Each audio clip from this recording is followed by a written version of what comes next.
Heavenly Father, today we put on the full armor to protect us against attack. We put on the belt of truth to protect against lies and deception.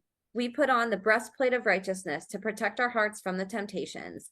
We put the gospel of peace on our feet to walk in your light, peace, and freedom with the Holy Spirit. We rebuke anxious thoughts. We take up your shield of faith for protection to block and destroy all the darts and threats thrown at us by the enemy. We put on the helmet of salvation to cover our minds and thoughts, reminding us that we are children of a mighty King. We are forgiven, set free, saved by the blood of Jesus. We take up the sword of the Spirit, your living word, that has the power to demolish strongholds and is sharper than any double-edged sword. We come to you, Lord, in prayer daily. In Jesus' mighty name we pray. Amen. Mm. What's up, you guys? Welcome to The Imagination. I'm your host, Emma, and this week I'm honored to be joined on the show by an incredible survivor who I was recently introduced to on Twitter, who has been speaking out and whistleblowing about a topic we haven't covered much on this podcast: Catholic Church and school sexual abuse and misconduct. Introducing acknowledged survivor, overcomer, and whistleblower of the Catholic sex abuse crisis, voice for the voiceless, father, selfless and tireless advocate for our children, author, artist, and YouTube podcast host and content creator, Chris O'Leary. The coolest thing about meeting Chris was finding out that we both actually live in St. Louis, Missouri, and actually getting to meet Chris in person before this interview. He so generously took the time to meet up with me at Immacolata Church and school here in St. Louis, where his abuse occurred, and not only gave me a tour, but shared some of his core memories and where they took place while we were walking through. It was a really emotional and personal experience to get to relive some of Chris's childhood with him and to get to actually see in person the exact location where the testimony you're going to hear today took place.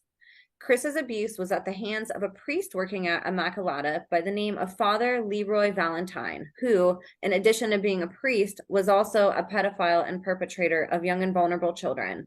And Chris, a young and vulnerable, precious child himself, was viewed as prey by the same person and people who should have been protecting him.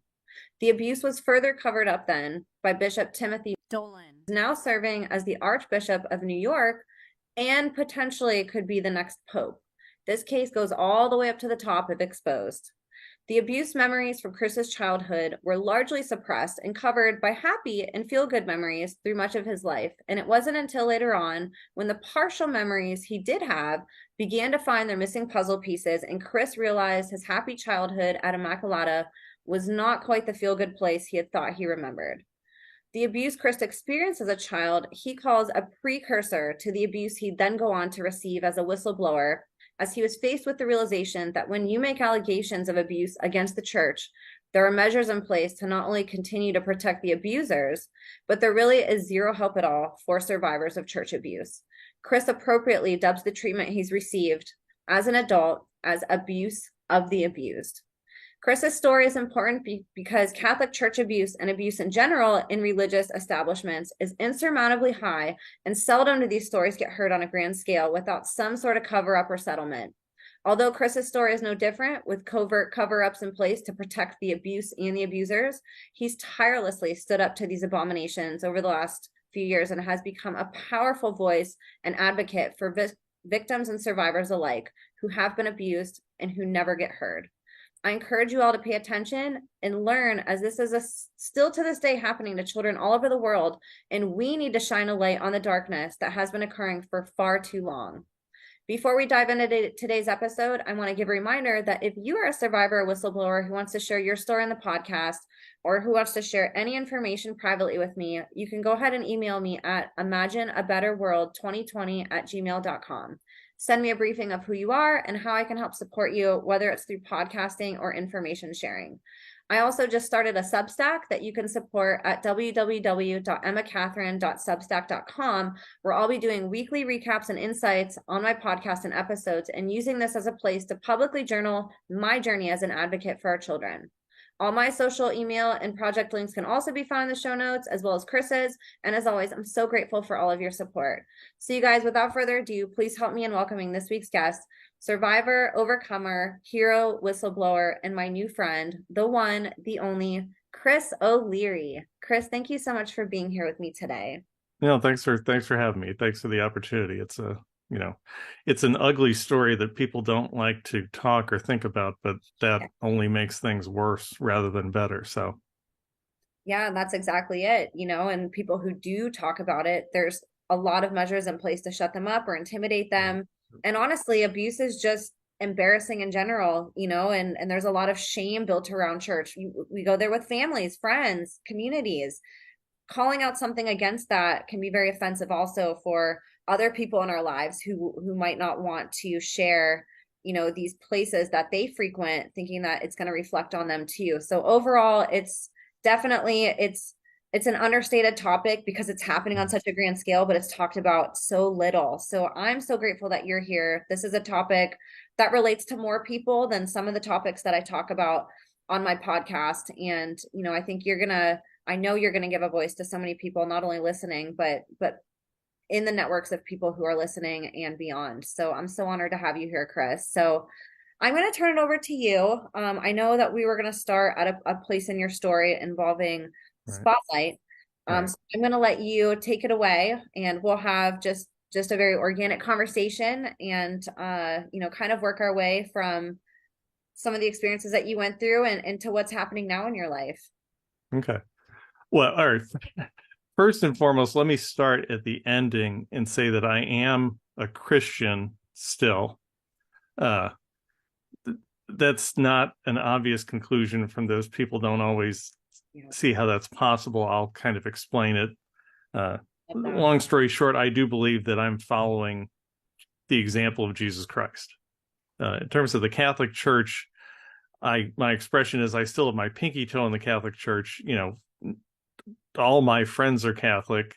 My whole world is Catholic. I have an affinity for my friends. I'm very frustrated with the Catholic Church, especially the hierarchy of the Catholic Church, the bishops, the cardinals, Pope Francis. They are very frustrating. But I do want to draw a distinction between the hierarchy of the Catholic Church, which is just 100% evil, and the laity and the priests and the people on the ground who are very different, but who really to a large degree are paralyzed by things. And this is 21 years after Spotlight, which is, I'll start with Spotlight because I think it's something that people have heard of. So Spotlight is the Boston Globe articles that ran 21 years ago, 21 and a half years ago now, in the Boston Globe, exposing the Catholic sex abuse crisis in Boston, that then turned into a movie. I think it was a 2015 movie, which then won the Academy Award. I think a lot of people have heard of, if not seen, Spotlight. And if you haven't seen Spotlight, you should. It's not just good, it's important, and it's not at all graphic. They do a good job of kind of staying at a high level and mentioning the abuse, but not getting into the really gross stuff, which, is problematic. And I'm not going to get into the gross stuff. Yeah, it's Spotlight it actually took me a number of years to be able to watch Spotlight, to be able to see it, because it hit so close. Because so in very early January 2002, the Boston Globe ran a series of reports, the writing of which is chronicled in the movie Spotlight. It's basically the second half of 2001. I'm getting a little survivory here. This is not easy to talk about. But so Spotlight movie chronicled the sex abuse crisis in Boston, like I said, in early 2002.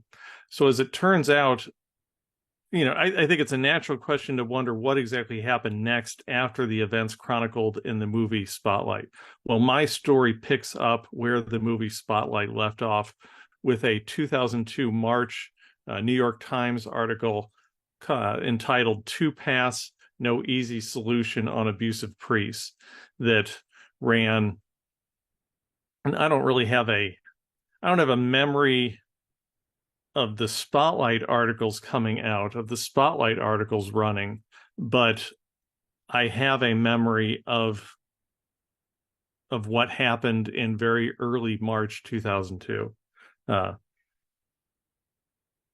Essentially, long story short, the priest who was my favorite priest from my childhood, one of my favorite people in the world, was named in this article as an abuser of children. My story wasn't touched on. Essentially, so that story ran on a Sunday. By Tuesday, the local, I think Monday, the paper ran it. By Tuesday, the news had picked it up and was running interviews with the person who was named John Scorfina, who was named in the article. They then put out phone numbers to call. So I called the circuit attorney. There turned out to be a statute of limitations problem, so that never went anywhere. I talked to the news, but I didn't really, I had these memories, but I didn't know what they meant. So the main person that I talked to, and this is very early March 2002, I called the Archdiocese of St. Louis, and then Bishop and now Cardinal Timothy Dolan called me back. Hey, Chris, how you doing? Tim Dolan, Bishop Dolan, been a long time.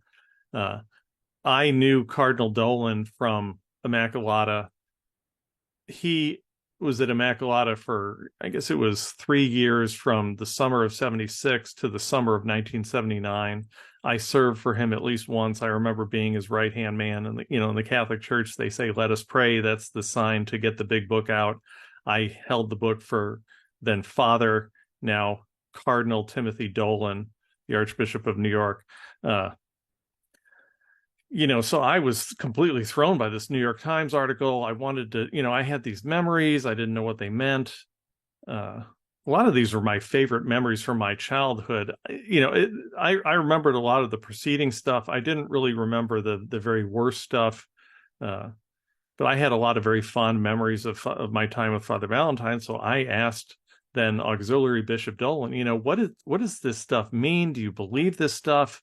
Could any of this stuff be true? I've got these memories and I don't know what these mean, but one of these is a little sketchy, but nothing is clear. I don't remember, I don't remember any of the worst stuff, but they're talking about it. What in the world is going on? What should I do with this? And Bishop, now Cardinal Dolan, said quickly, decisively, without doing any research or anything, he said, I've known LeRoy Valentine for years. We were at the seminary together. We lived and worked together at Immacolata. I know that LeRoy Valentine couldn't do any of the things that he's accused of. I know that LeRoy Valentine would never do anything to hurt a child. So that was a hard no from a man, a bishop who I'd known, since I was 9 years old. He gave me a hard no on whether my memories of my time with Father Valentine meant anything. And that was good enough for me. He did send me he referred me to a woman who he referred to as a independent psychologist. She turned out to be the assistance coordinator for the Archdiocese of St. Louis, kind of a foreshadowing of the abuse of the abused and the self-dealing and everything. She also gave me a complete bill of health, clean bill of health, said, your memories don't mean anything. What you're probably doing is you're just misinterpreting Father Valentine's intentions. So early March 2002, I had a clean bill of health. It was awesome. I had completely dodged a bullet. I started a little memoir called Lucky because I thought I was lucky, to be that close to someone who seemed so terrible, who was bad enough that the New York Times decided to write about him, Father LeRoy Valentine. And I just went on with my life.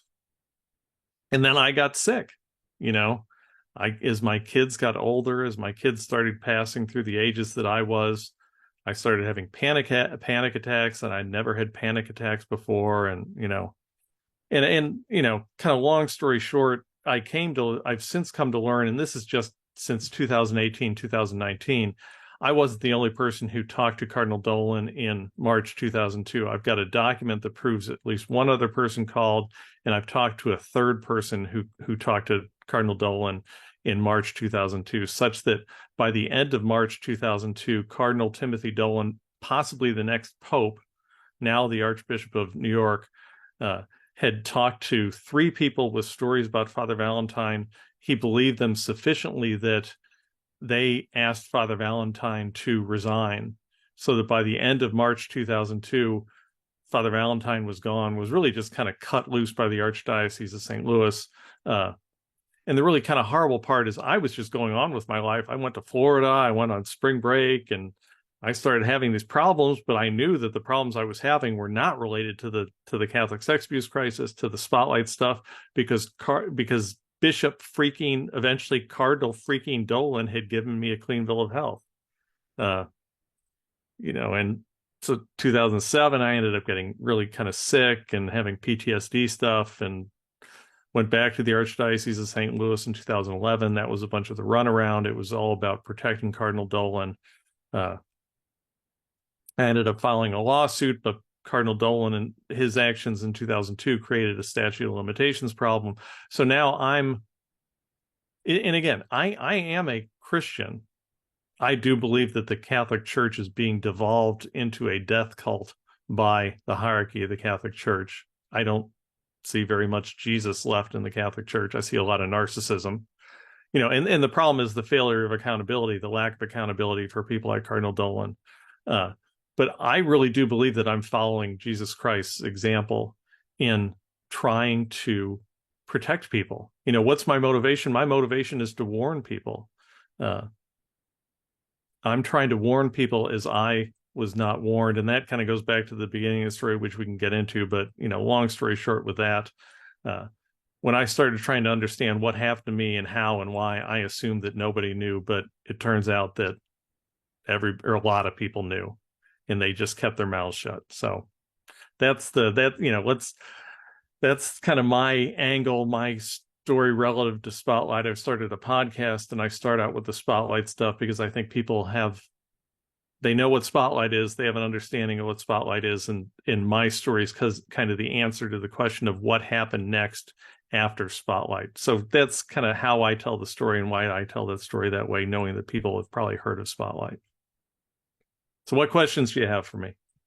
Thank you for that. It's always interesting for me to learn how these suppressed memories start to unfold because it comes at all different times in somebody's life. And it's amazing to me that our brains are so capable of hiding that from us to protect us, because our body and brains know like what we're capable of handling at the time and not, and I think it's so fascinating that for so long you had these really, the memories that stuck out and the ones that were on your mind consciously were very happy, and were things that you cherished and, like you said, thought were just these amazing things in your life, and people and to be clear, these are some of the defining moments of my life. These are my favorite memories. These are the memories that made me feel special, made me know that I was special, which goes to the question of how can you not understand this stuff? Well, because he made me feel like I was basically a priest, that he bestowed me with these godlike powers. That goes to your head. It goes to priest's head, and it went to my head. Exactly. So let's start getting into that. Let's go back and maybe let's paint the picture maybe of what your childhood was like before you entered this school and this church and got introduced to Father Valentine and the rest of the staff. Maybe talk about what was your life like at home, and maybe outline a couple things that in hindsight you think made you a vulnerable child in these situations that ended up happening to you. Yeah, I was very smart, very naive, artistic. I do think I went through a significant personality change that my parents saw, and in retrospect, they feel bad kind of ignoring some of that stuff because I really did exhibit some significant changes that people saw and that everybody just kind of disregarded, which really sucks. But parents probably just think it's just a phase, they're just growing up, it's so easy to miss those signs that are there. Right. Well, and my dad was trying to make partner, so he was busy and distracted. My mom was Presbyterian and not really religious at the time, so she delegated a lot of the faith stuff to my dad, but my dad was busy trying to make partner. I've talked about how a lot of people knew, and part of the problem was that the Catholic moms knew, but I was the oldest child, and my mom was not Catholic, so she wasn't plugged into the networks of Catholic moms, which is really frustrating because there were a lot of Catholic moms who knew, who told each other, who protected their kids, and they protected their kids' friends, but they didn't spread the word. That's really, really hard to process and really hard to handle. And that's why I'm so committed to getting the word out, because of how many people knew at the time and really just kind of kept their mouths shut to protect the church and to protect God and to protect Jesus. And, you know, that's not Jesus. That's the other guy. Well, and so I was very naive. I was very trusting. My abuse started in, let me kind of go back and forth between Spotlight and when I was a child. My abuse started during, so you've got the sacrament of confession. I started with confession in the dark, scary room. Uh, didn't really like it. So then within a couple of years, by second or third or fourth grade, they had offered what was called face-to-face confession. I showed you the room where that was held. It's the cry room in the back of the church. It's got big glass windows now, but what you need to understand then is that there were really kind of three layers of heavy curtains that could be pulled and kind of closed it off. So it would just be you and the priest and two chairs in that room, completely isolated from everyone else. Uh, and Father Valentine was very touchy, in contrast to Father Dolan or Monsignor Flavin, which we liked to a degree because he was very warm. And, like I said, my dad was very busy, preoccupied, trying to make partner, that kind of stuff. Father Valentine filled the void. He sensed that void in me. He sensed that vulnerability in me. And that was a lot of his pattern was, finding the kids whose fathers were either missing or distracted or those kinds of things. What's interesting is that going back to the Spotlight in 2002, 2003. So in 2003, my older son made his first confession. I had a panic attack. 2005, my older daughter made her first confession. I had a panic attack. But again, it's 2003, 2005. I've got a clean bill of health from Cardinal Dolan. I've got a clean bill of health from a independent psychologist. I don't know what in the world is going on. I got more involved in my church and just started struggling at work psychologically. I've since come to learn that people recognize me as having become catatonic at work. Someone told me that later, but instead of helping me, they just laid me off. No, they knew I was they knew that something was going on. Something had rendered me catatonic, but instead of helping me, they just laid me off. So that was the summer of 2007. And that was late June 2007, which is it's not at all coincidental that I had become catatonic in late June, because late June, right before the 4th of July, is when kind of the worst stuff would happen, when my abuse would escalate. Because again, my dad was a lawyer, so there was a big bar association convention in West Virginia the week of or the week before the 4th of July. So every 4th of July, my parents would be gone either in West Virginia or in Colorado.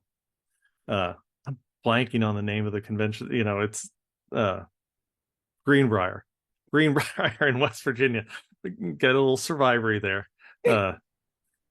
But so they'd be at the Greenbrier, and invariably, they would leave. We'd be left with a babysitter. They thought they were doing the right thing, but then Father Valentine would call up and he'd ask me to serve a particular mass for him. And I don't remember exactly how he described it, but I remember it as quote unquote special training, and because it made me feel special. And he sold it as, we're doing this training because you are so special.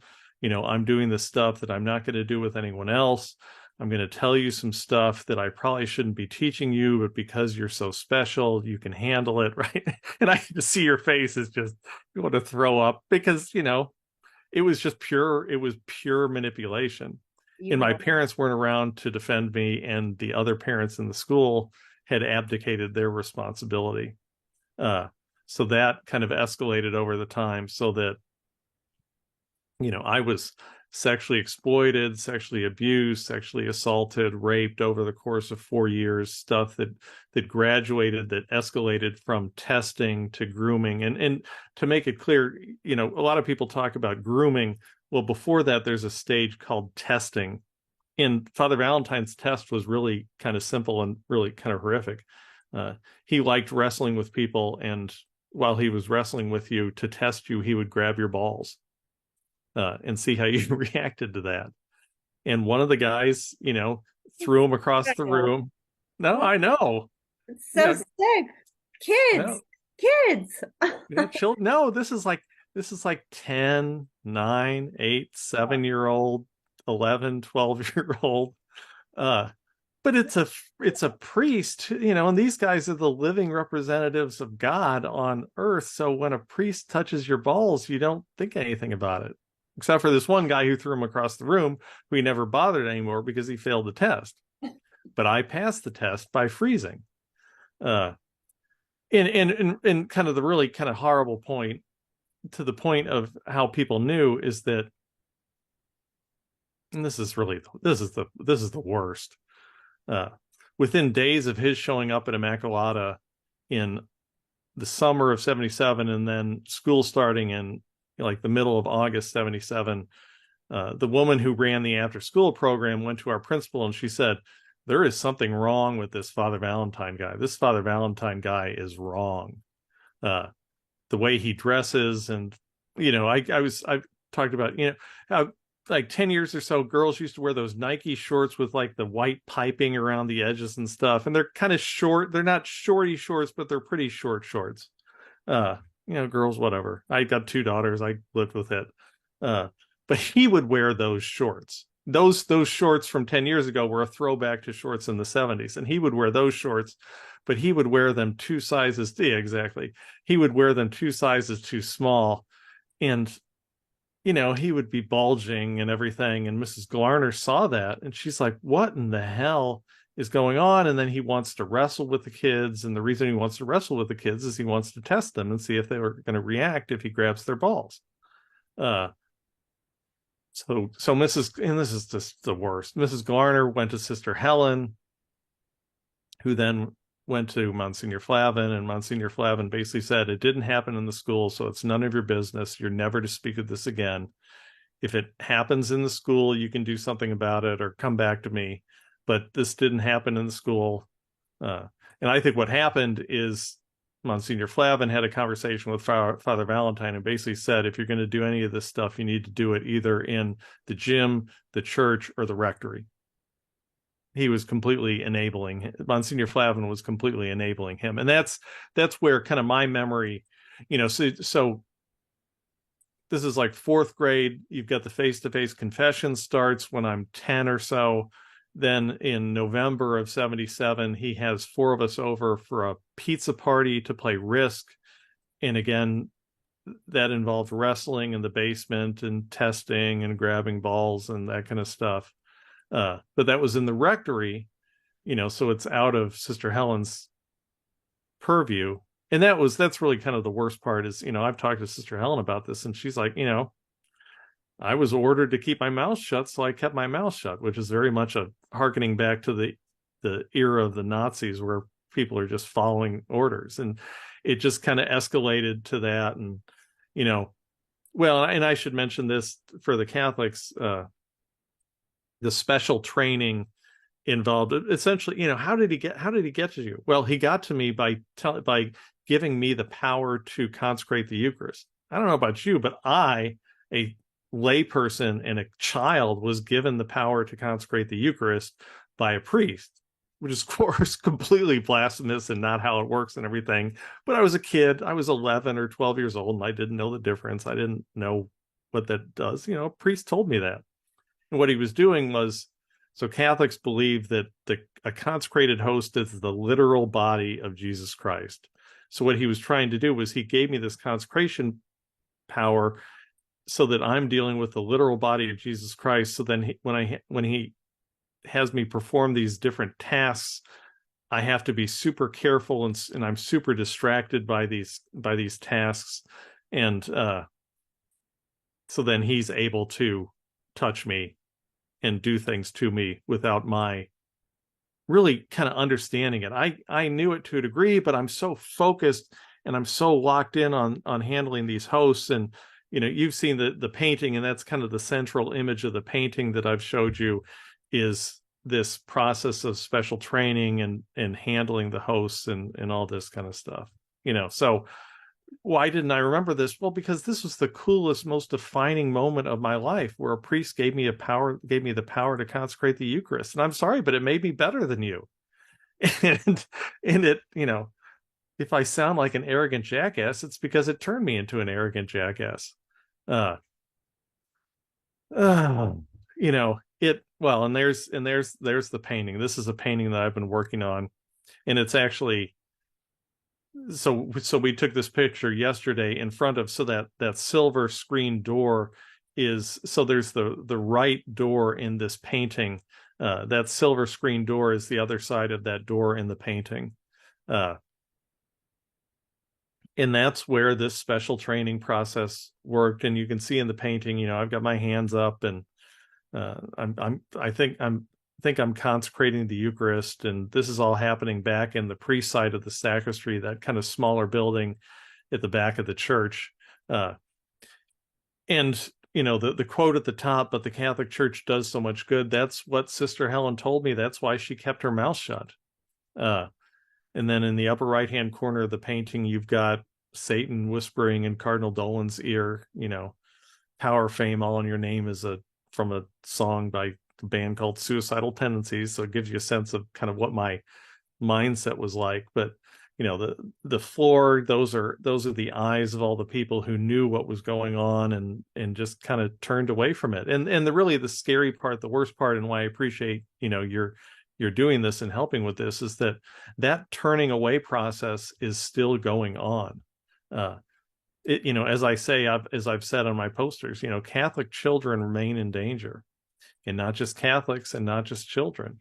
I think children are still vulnerable. I think women are increasingly vulnerable. But then you also have, in Knoxville, you have this seminarian who Bishop Sticka was protecting, and that's why I was so involved in Knoxville. And that was a gay seminarian attacking and raping a gay man. I'm sorry, but the Catholic Church is not in a better place. The Catholic Church remains a very dangerous, very dysfunctional place, and people need to be aware of the problem. And I appreciate you for, talking about the problem. So Absolutely. I love too that I have had one other guest on my podcast who's an artist, and this was one of her ways of healing too, was drawing out what she was feeling within her and right, getting it out of her body through her hand. And I think it illustrates such a powerful part of our mind to see what these instances translated to in our mind as a young child, and looking at this photo, and you can just see and feel what little Chris was going through, even with your hands up, like you were so focused on what you're doing yeah, and like yeah, so excited and so privileged and honored and felt so special that this yep, adult that you really cared about, that you thought he cared about you enough to give you these special treatments and privileges, in the church that you spent so much time in, and I appreciate you sharing this because it's something that isn't talked about. There is this air around the church that, it's almost become so taboo, like some of the other polarizing issues that we see in the world, where you get questioned if you ask a question right, versus them questioning who you're questioning, and so right, it's so backwards. And so many people go to church. There's churches all over our communities, and this is happening so frequently and right in front of us. It's not even, it's hidden, but these churches are literally right there. The people that are being abused, we sit by when we attend church. They're the people leading our church, a lot of the times. And it's something that we don't put on our radar, just like how you didn't. You thought you were with a safe adult who cared about you. We put our faith into these people also as a conduit to Jesus and to God, and trust them and don't question what they might be doing behind the scenes. And that's not to say every single person in a place of authority in the right, church is bad. It's saying we do need to hold people accountable. We do need to listen to these stories, to these whistleblowers. And especially, we need to keep an eye out on these children and ask questions about the people that we're trusting to be around them. right. No, absolutely. And there could be a million guys like me. And if you can bring up the list of MQP priests, that document I sent to you, uh, This one, next one over. there it is. Yeah. Yeah, that one. Yeah. Talk about this. Let's. Yeah. So this is really kind of horrible, but this goes to the point and goes to the threat. So I think the Catholic sex abuse crisis, the story of the Catholic sex abuse crisis, is really simple. In the 60s, the Catholic Church saw the number of priests going down. And I know two guys who left the priesthood. One was an uncle, one was a good family friend.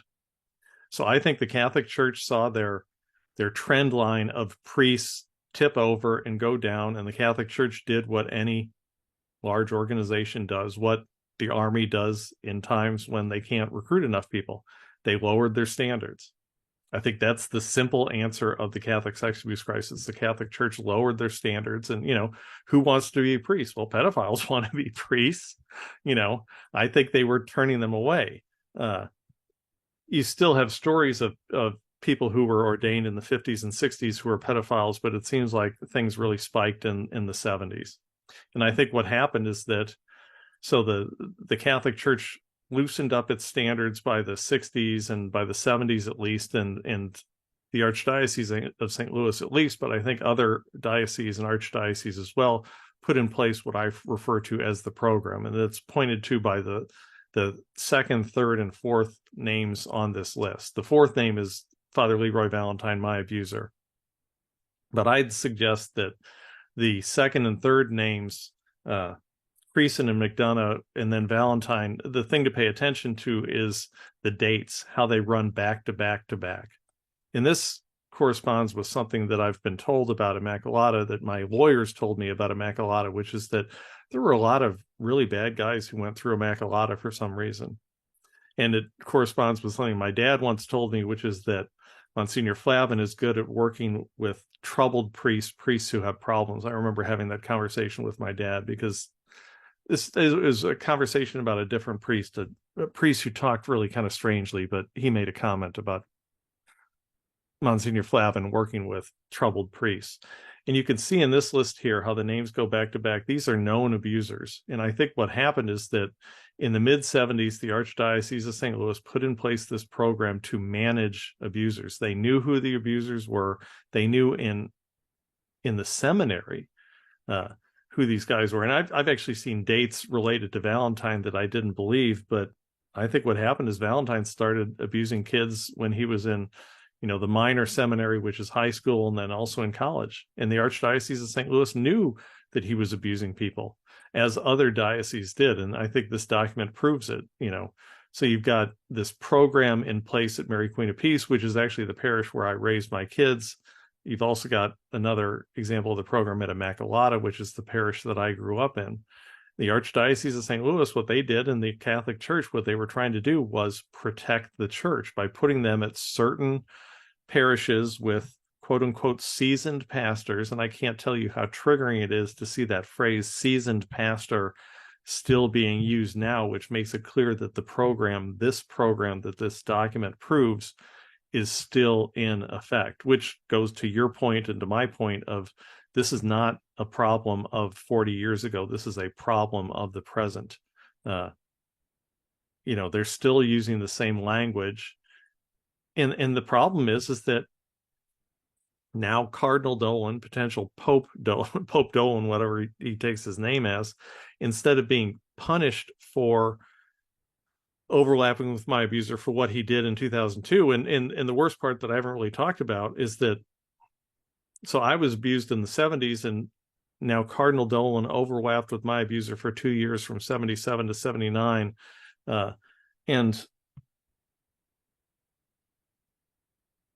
my abuser made very little effort to try to conceal what he was doing to me and to us. He did it. He was doing a lot of it in the rectory and in the church. And I know for a fact that Cardinal Dolan saw at least sexual exploitation and sexual abuse, and he kept his mouth shut about it. And I think it's clear that that's why Cardinal Timothy Dolan is the big deal that he is because he proved in the 70s at Immacolata that he could and would keep his mouth shut about the sexual abuse of children and what Father Valentine was doing to us. I actually suspect that Cardinal Dolan was a potential bishop at that point and was being tested by being put with Father Valentine, who's one of the worst abusers. And that's really kind of the sickest part of this, is that you had this program. They knew the threat that was posed by these people. They put the program in place in the 70s, and they put it in place to protect the church and not children. And Dolan, instead of being punished for being a member of that program, instead was promoted and could be the next pope when Pope Francis dies. Can I ask you, did you happen to look up um, LeRoy Valentine, obviously accused of sexual abuse of a minor? Did that result in anything? What was the case that he actually did get accused for? Well, there's one lawsuit which is mine. I've had other people back channel me and say that they made allegations directly to now Cardinal Dolan.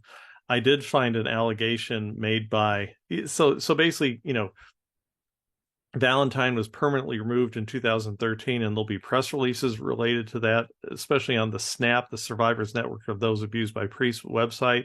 And you can find mentions of Father LeRoy Valentine on those press releases on the SNAP website. And a small number of people have made allegations against Valentine through the SNAP website. So that's like how I found this allegation of that Valentine was abusing people when he was what's referred to as a transitional deacon, which is a high school student or a college student, basically. So there are others who've made allegations against Dolan or against Valentine. I don't know about Dolan. I've had a few people make back channel stuff, but nobody's willing to go public about it. And that's one of the things, people will say, well, it's a relatively small problem. No, Valentine may have gotten 100 guys at Immacolata. Two of us are public. Valentine may have gotten, which is Peter Pfeiffer and me. Valentine may have gotten 1,000 people in St. Louis. Three of us are public, which is Peter Pfeiffer, me, and John Scorfina. There could be 997 other survivors out there. And I was telling you yesterday, I've got this list, kind of this informal list of people who've made allegations against Valentine, and that's 17 people. But that's a very small, that's just scratching the surface of the problem. Like how we were saying yesterday, take that number and typically, multiply it by at least 10. Yep, yep, yeah. It's just Well, horrifying, and yeah, I mean, it's so good that they put this in a list like this because it's so, even the way that they word it, they didn't even try to reword it and maybe say, something about them just being, I don't know, unhireable, or they actually right, said sexual abuse of a minor, accused of sexual abuse of a minor who served at right. And they're like, yeah, whatever. Well, right, not what's even like funny about this, underprivileged or something, right? it's just they were What so obvious about it. Right, they're so blasé about it. What's funny about this is this document is actually a blessing because they screwed up, because generally the Archdiocese of St. Louis doesn't put together names and dates so you can see these kinds of patterns. The Archdiocese of St. Louis tries to hide these kinds of patterns and has been successful. So this is actually a blessing that this whoever put this together screwed up the way they did by not just putting the names, but also putting together the dates so you can see how the dates go. For the last three guys, they go back to back to back, which makes it clear that they were managing these guys, which means that they knew who these guys were, which means that this was a program. And, this goes, back to the movie Spotlight and the opening scene of the movie Spotlight. This is just another reinforcement of the opening scene of the movie Spotlight. It's horrific, and then to place these people with children, Right. not that I think there's no place for a sexual predator to be in society, period, in my Right. opinion. But then to purposely put them in environments where there is not, safe adults around and Right. sometimes no adults around, and then to keep them there without alerting the public that, hey, this is a sexual predator that we're letting in here. The fact that people weren't let known about that. I mean, obviously why people would have freaked out, if they would have heard that, hey, we just hired, a sexual abuse convict. But at the same time, like you said, there is such a veil of deception throughout religious establishments that keeps an air of mystery on who these Right. people are that are leading us, and like you said, it's very hard to unearth information about what goes on in the church because it's not required that they put it out, and they oftentimes don't. Right. Well, and one thing people need to understand is that the church has two standards, despite Spotlight and the Dallas Charter and everything that they say. The church has two standards, and the church doesn't hold priests and seminarians and bishops to the same standard that they hold lay people to. So it's good that you and I are being screened, but it wasn't the you and I sex abuse crisis. It was a clergy sex abuse crisis. And the fact is, the reality of things is, for as much as people want things to have changed, very little has changed in terms of accountability for priests and seminarians. And that's completely terrifying and unacceptable. And that's why I'm here. 100%.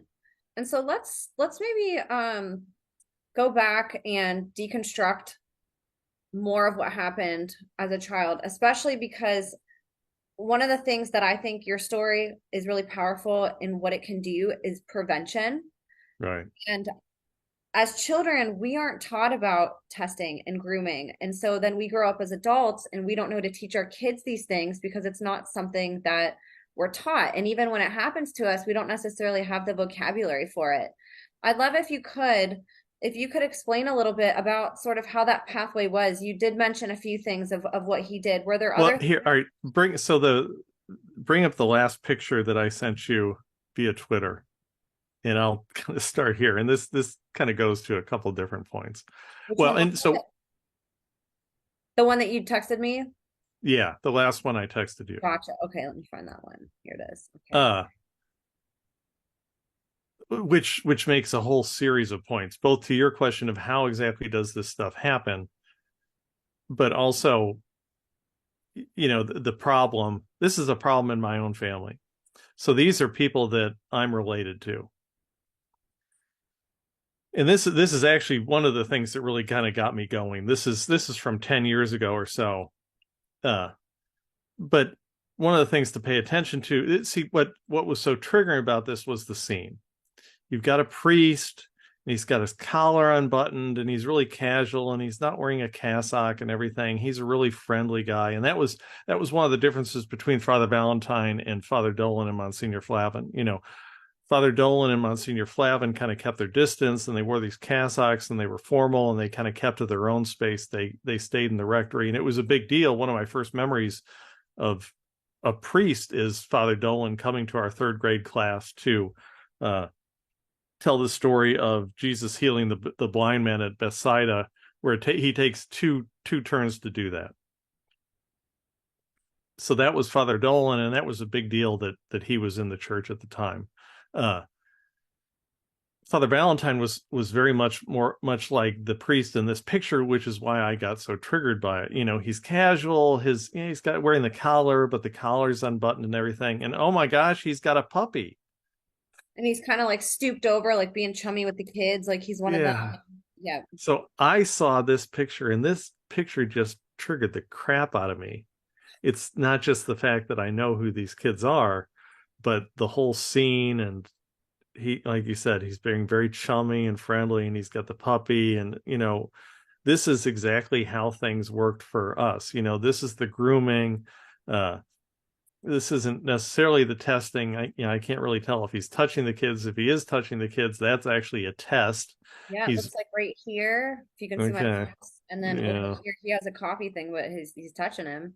Right, exactly. So part of the testing is to see how the kids are going to react to the touch, and grooming is desensitizing kids to the touch, getting them used to being touched, and being touched by a priest is no big deal. And that's really kind of how it escalated with Father Valentine and me. And then the point of the puppy is to just kind of draw kids in, and oh my gosh, he's just like us, and he's so friendly. And like I said, we didn't start serving until fifth grade. So the way Valentine got at us, aside from face-to-face confession and the hugging and everything, and touching us all over during face-to-face confession, like he was kind of personally forgiving our sin, which is what the psychologist that I saw in the middle of March 2002, she told me, he's just getting a little overly enthusiastic. No, he was if he wasn't abusing me then, he was testing me and trying to desensitize me and grooming me and those kinds of things. And now Cardinal Dolan saw grooming activity where Valentine would bring kids up to his room in the rectory, and that was a rectory, and you saw it's not a huge building. You've got 3 adult men living there in that same space. Could you have lived with someone in such a small space and not know what was going on? Well, and here to this point, you've got Valentine, he's got his hands on us. And one of the things I feel bad about not fighting back, but good Lord, look at the size of his hands relative to my shoulder. Right. This was a big, powerful man who could completely control me and control us, and who was completely handsy, and his hands were all over us, and hands, and groping, and he was testing us, and he was grooming us and getting us used to, oh, this is just Father Valentine. And he wasn't just grooming us, but he was grooming our parents, and he was grooming the adults around, getting everybody desensitized to the idea of a priest putting hands on children. And this is another way that he got at us is the mud cave trip. And I actually have a negative memory at the end of this, where I was riding back to Immacolata with him. The 2 other guys, the tall guy's the guy who threw him across the room when he tried to grab his balls. The guy on the right is Peter Pfeiffer, who I've got an interview with on my YouTube channel, Ivan Does Not. And I think what happened, and I actually told then Bishop Dolan about this, and he blew it off. But when I was riding back from this mud cave trip, I think I fell asleep riding shotgun next to Father Valentine. And I think what happened is he was groping me. He was feeling me up down there, and that ended up waking me up. And I woke up and looked over at him, and I didn't understand what was going on, but I had this immediate instinctive sense of just disgust with him, and hate and fear and everything. And the psychologist has called it a flash of insight. But oh my gosh, it's Father Valentine, and he takes us and we do all these fun things, and I thought it was just me again, because I'm special, and I'm very special. But the fact is that he was doing this with, like every boy at Immacolata had this kind of experience with Father Valentine, in which he would test every boy at Immacolata. I just happened to be one of the ones who passed the test, who didn't clue into it, and who wasn't warned off by a family member, by a parent, by an older brother. Because again, I was the oldest, so I didn't have an older brother. My mom wasn't Catholic, so she wasn't plugged into the networks. So all I can do now is try to warn people the way I was not myself warned about what was happening and how this happens. And, just seeing his hands on me is just... Well, it is, and it's so deceiving too, because this stuff happens to us as adults. We get Right, groomed by right, people, and we get used by people, and we really aren't taught these words. I didn't learn about the word grooming until I was an adult. I had just never heard that word, and I knew what that was, like in my intuition. When something sort of like doesn't feel good, once you start growing up a little bit, right, you might not stop it, but you can start to be like, this doesn't feel good, or there's something wrong here. You can start to right, intuitively guide yourself, but you're not really taught about it in a sense of like how to defend yourself from it. I'm somebody too that I would freeze in right, instances right, where I right, was scared, and like I never had somebody tell me what I should do otherwise, or that there's a different way that I can react. That was just what I did. And so, like you said, if somebody's testing you, that's automatically something that they know to look for is this child gonna react negatively, or are they gonna, let me, because they don't have their guard up. They weren't taught to have a boundary with an adult. Well, you know and let me make a political point, a bipartisan political point, that a lot of people on the left, on the right, want to say that they're better and their team is better. There really is no better. Joe Biden is a creep. I've got pictures. I've seen pictures of Joe Biden with his hands on women's shoulders, and he's whispering in our ears, which is just completely creepy. But the fact is, so there's your problem with the Democrats. Well, the problem with the Republicans is that United States Senator Josh Hawley in 2018, launched an investigation of the Archdiocese of St. Louis. That was a sham. His successor, United States Senator from Missouri, Eric Schmidt, continued that investigation. It was a sham. Basically, Schmidt did something, Hawley did absolutely nothing. Schmidt did do something. He had an investigator talk to me twice, but essentially what happened is when he realized that I was making allegations against Cardinal Dolan, now United States Senator, then Missouri Attorney General Eric Schmidt, just killed the investigation and shut the whole thing down within days. So I ended up talking to his investigator in July 2019, and the investigation was just wrapped up within weeks. I think because I was telling them where the bodies were. And Missouri Attorney General Eric Schmidt, who was following Missouri Attorney General Josh Hawley, now senators from Missouri, their job was to protect the Catholic Church. So a lot of people, I'm kind of center right. I tend Republican, although I've got problems with, Donald Trump as a creep. Very obviously, Donald Trump is as much as a creep as Joe Biden is. But you get this enabling by United States senators on the right, Josh Hawley and Eric Schmidt. I'm actually considering making a wild card run at the United States Senate seat held by Josh Hawley, because I think that the senator from the state of Missouri should be someone who protects people, not the Catholic Church. Yes. It's a long shot, but what if politicians were protecting people, not institutions? And what if children were the priority of our decisions on who we hire to put around them versus, what's going to be best for our organization? And it's a bipartisan problem, like I said, Yes, this issue has no side. That's why it does need talked about. It's the one thing that can unify. It's the one movement the government's never going to give us is to stand up for our children. They're always going to have us pit against each other. And even our children, they're going to put polarizing things out about kids, like what they're doing with transgender crap and gender ideology. Like they're always throwing out stuff to divide us. They're never going to give us a movement about our. And let me make a point about the transgender stuff. Okay, so I am very gay friendly. I believe that gay people are real. I believe that trans people are real. However, I do have a concern. So my abuse led to gender confusion on my part. I believe that it's a fact, and I'm gonna bring out the big hammer, come over the top, and say my lived experience as a survivor is that child sexual abuse can lead to gender confusion. So the concern I have about some of the present moment in the whole go validate people, validate. The concern that I have with some of the present moment is people are so focused on validating people that you're running the risk of enabling people. I do believe that there are real trans people, but my concern with the current moment is that people aren't considering old ideas like enabling, like giving people time to perform a differential diagnosis. The way this is escalating, my concern is that some percentage of the people, and you can see this in their biographies, some percentage of the people, especially if you look at the biographies of the trans regret people, the people who transitioned and then went back, a lot of them have sexual abuse in their backgrounds.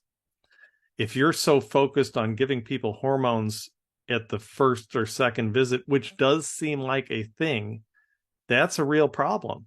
In what other area of medicine are we willing to accept a self-diagnosis? You wouldn't do it in cardiology and neurology. You wouldn't operate on someone because they think they've got a brain tumor.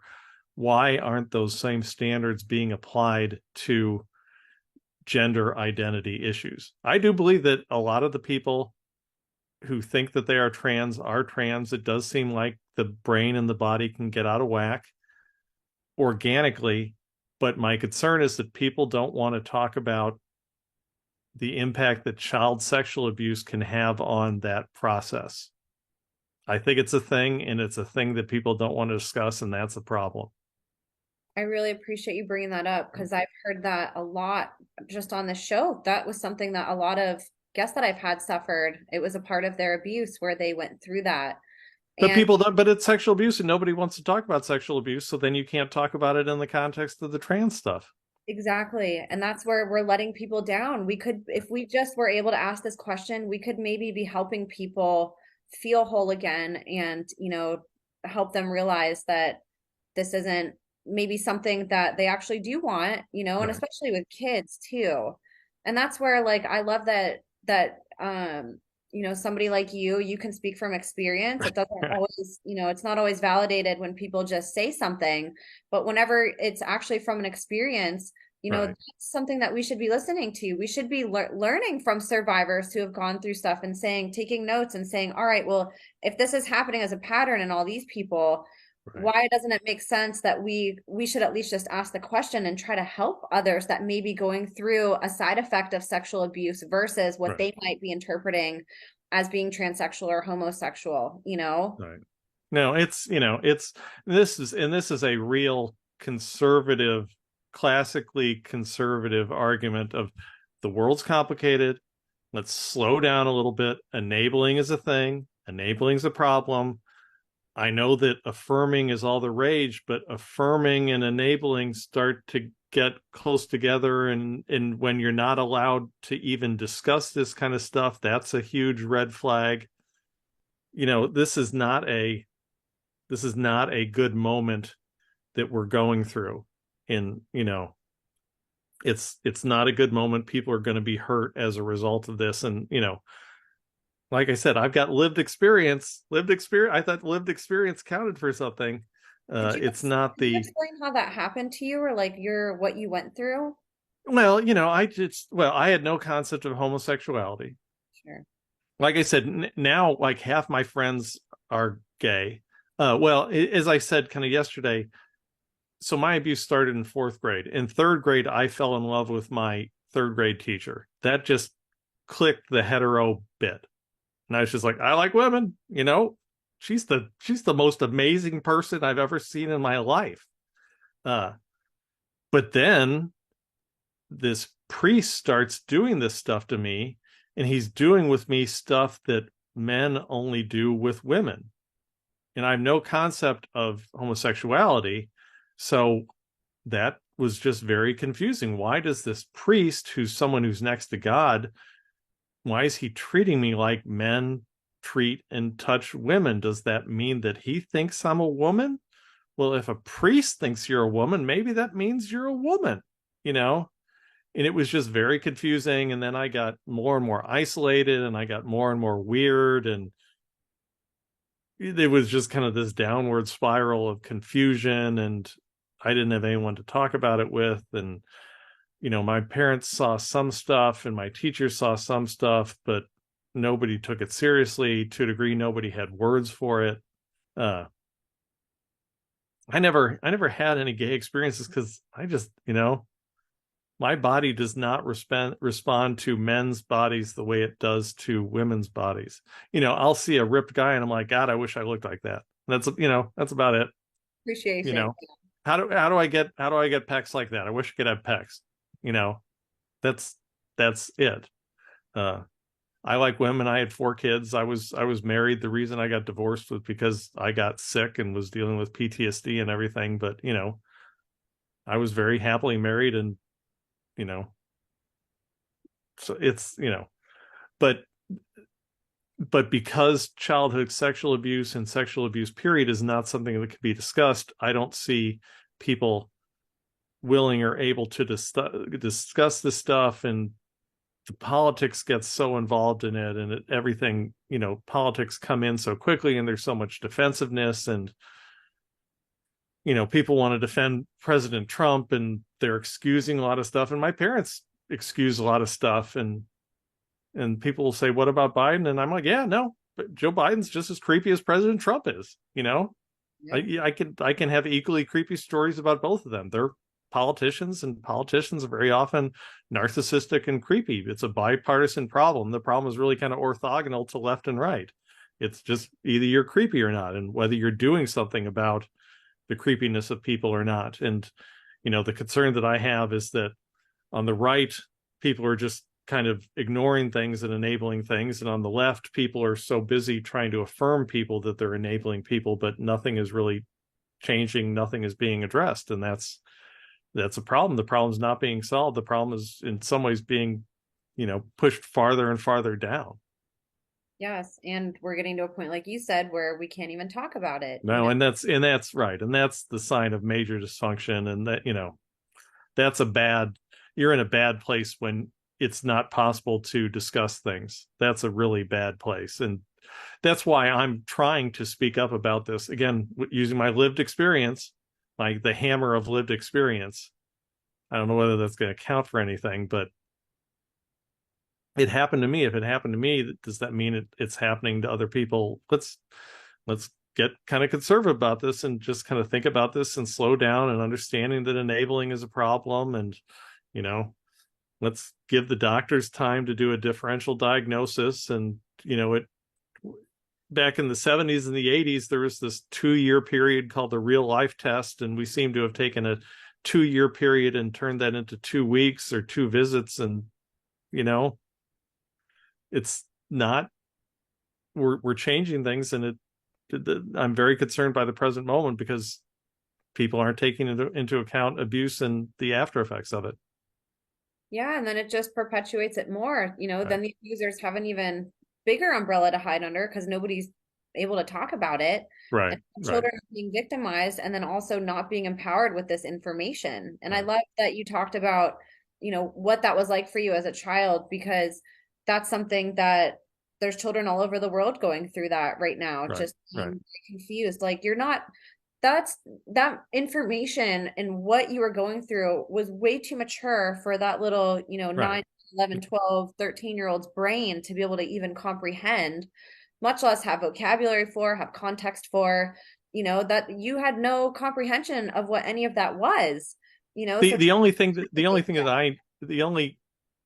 that I knew was that when Father Valentine would get around me, especially when he would kind of sneak up on me, I would have a panic attack. And that happened in like 4th grade in the winter, and it happened in the 7th grade back to school mass. But I still, in retrospect, oh, it's because Father Valentine was there. But I just thought that I had developed this problem with fainting. Of course, I only fainted when Father Valentine was around. wow. But nobody picked up on it. He's a priest, and obviously this is not related to it. And the people who knew had been ordered to keep their mouths shut about it. Oh my goodness. Yeah, and even, touring this place, like you were saying, how all the priests and some of the, the staff, like they lived right there Right, on the right, campus, right, and understanding that yes, somebody can sit there and say all they want. I didn't know this was happening, but come on. right. I saw that rectory, like it's not a super tiny building, but it's also not that big for multiple people to live in. It's no bigger than a normal house. Think about sharing a house with 4 people. And Like, and Valentine wasn't going to great lengths to hide this stuff. I was all over that building with him, and he was, I was in his bedroom, and now Cardinal Dolan would be walking around upstairs in the rectory, and it's one of the reasons why I didn't react more strongly to some of the abuses. Father, now Cardinal Timothy Dolan, saw what was going on and didn't react to it. And as a parent, that your kids will react to things according to how you react to them. And it was the silence and the inactivity of then Father and now Cardinal Dolan to my abuse by Father LeRoy Valentine that really kind of convinced me at the time that this is not a big deal. Okay, yeah, this is a little weird, but some of it is nice and the hugs and the attention are nice, but some of the other stuff is weird. But it's Father freaking Valentine, and Father Dolan doesn't think it's a big deal. And that's kind of the frustrating part. And just to give some context to this picture, this is 1979. Well, and one of the worst parts about this is First Communion 1979, and I guarantee you that this is a picture of my youngest brother's First Communion class, and I guarantee you that some of these kids likely had been sexually abused by Father LeRoy Valentine while they were making their first confession just a few weeks prior. And then Father and now Cardinal Timothy Dolan, the Archbishop of New York, potential next pope, knew at least some of what was going on and just following orders. Dolan kept his mouth shut about it. And instead of being punished, Dolan was promoted for it. He was made, and that's using a term from the mob. And I'll be the first to admit that's not very fair, to compare the Catholic Church to the mob. The mob doesn't mess with kids, Right. and Yeah, not only that's that, but like then your parents are dropping you off here. So why, right, well, right, if you love your parents, like you're not thinking, oh, my parents are putting me in danger. Like the whole process is set up exactly like you said. So there's the testing, the grooming.